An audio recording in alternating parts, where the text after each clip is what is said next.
Hi అండి, welcome to Telugu kitchen మంత్ర. ఈరోజు నేను మీకు చేసి చూపించబోయే వంట చామగడ్డ టమాటా కర్రీ.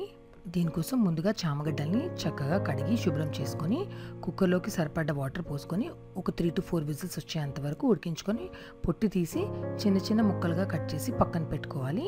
ఇప్పుడు కర్రీ కోసం చిన్నగా కట్ చేసి పెట్టుకున్న ఉల్లిపాయలు, టమాటాలు, పచ్చిమిర్చి, కరివేపాకు, కొత్తిమీర, పుదీనా అన్ని రెడీ చేసి పెట్టుకోవాలి. ఇప్పుడు స్టవ్ పైన కుక్కర్ పెట్టుకొని స్టవ్ ఆన్ చేసుకొని కుక్కర్ వేడైన తర్వాత అందులోకి 6 to 8 టేబుల్ స్పూన్ ఆయిల్ వేసుకోవాలి.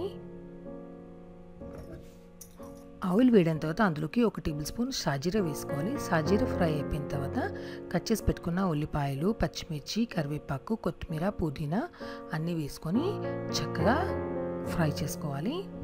ఇప్పుడు 1 టేబుల్ స్పూన్ పసుపు కూడా వేసుకొని మొత్తం అంతా కలిసేలా కలుపుకోవాలి.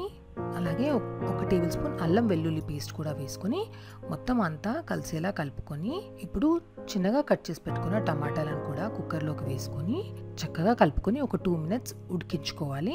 ఇప్పుడు టమాటాలు ఉడికిపోయిన తర్వాత మనం ఇందాక ఉడికించి కట్ చేసి పక్కన పెట్టుకున్న చామగడ్డ ముక్కల్ని కొద్దిగా కుక్కర్లోకి వేసుకొని మొత్తం అంతా కలిసేలా కలుపుకోవాలి. ఇప్పుడు రుచికి సరిపడ్డ ఉప్పు, కారం, కొద్దిగా ధనియాల పౌడర్, అలాగే గరం మసాలా కూడా వేసుకొని మొత్తం అంతా కలిసేలా కలుపుకోవాలి.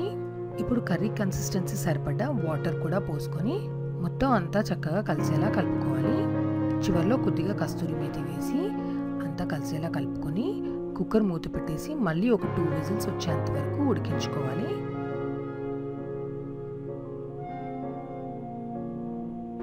ఇప్పుడు 2 విజిల్స్ వచ్చేసిన తర్వాత స్టవ్ ఆఫ్ చేసుకొని ఆవిరిపోయిన తర్వాత కుక్కర్ మూత తీసి ఒకసారి మొత్తం అంతా చక్కగా కలుపుకోవాలి. రుచికి సరిపడ్డ ఉప్పు ఉందో లేదో ఒకసారి చెక్ చేసుకోవాలి. వేడివేడిగా చామగడ్డ టమాటా కర్రీ రెడీ అయిపోయింది. ఇప్పుడు సర్వింగ్ బౌల్లోకి సర్వ్ చేసుకుంటున్నాను. మీకు కనుక నా ఈ చామగడ్డ టమాటా కర్రీ రెసిపీ నచ్చినట్టయితే please like, share and subscribe. Thank you for watching.